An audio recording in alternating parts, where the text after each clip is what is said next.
최종 장고에 들어간 헌법재판소부터 연결하겠습니다. 박석영 기자 나오십시오. 헌법재판소입니다. 네. 자, 재판관 8명이 모두 출근해서 평의를 시작했다고요?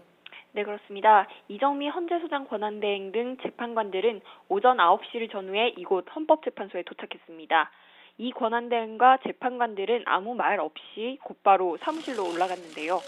오늘도 헌재 정문 밖에서 대통령 탄핵에 반대하는 시위와 탄핵 인용을 촉구하는 행사가 열리고 있지만 특별한 충돌 등은 없는 상태입니다. 오늘부터 재판관들은 탄핵 심판의 최종 결론을 내기 위한 평의 절차에 돌입하게 됩니다. 평의 중에는 기록관도 배석할 수 없고 모든 것이 비공개로 진행되는데요. 평의가 열리는 방엔 재판관들 외에는 출입할 수 없고 안에는 도감청 방지 장비도 설치돼 있습니다. 재판관 8명 전원이 선고 전까지 이곳에서 하루에도 몇 차례씩 수시로 회의를 열고 논의를 하게 되는 겁니다.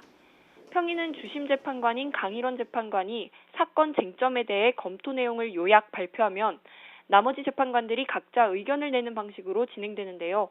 변론 과정에서 제기된 쟁점을 정리하고 궁극적으로 대통령 파면 여부를 결정하는 자리인 만큼 재판관들이 휴일 없이 평의를 열어 치열한 법리 논쟁을 벌일 전망입니다.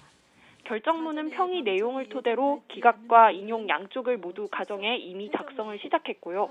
최종 표결 절차를 통해 결정문을 확정합니다. 앞서 이정미 헌재소장 권한대행이 어제 최종 변론이 끝날 무렵 이번 사건의 선고기일은 추후에 통보하겠다고 한 만큼 선고까지 얼마의 시간이 걸릴지 예측하긴 쉽지 않아 보이는데요.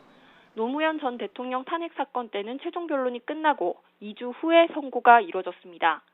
헌재는 결정 시기와 내용에 대한 보완에 특히 신경을 쓰고 있지만 이정미 권한대행이 퇴임하는 3월 13일 이전, 즉 3월 10일이나 13일에 선고할 것이란 전망이 유력합니다.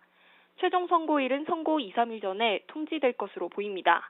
지금까지 헌법재판소에서 YTN 박석영입니다.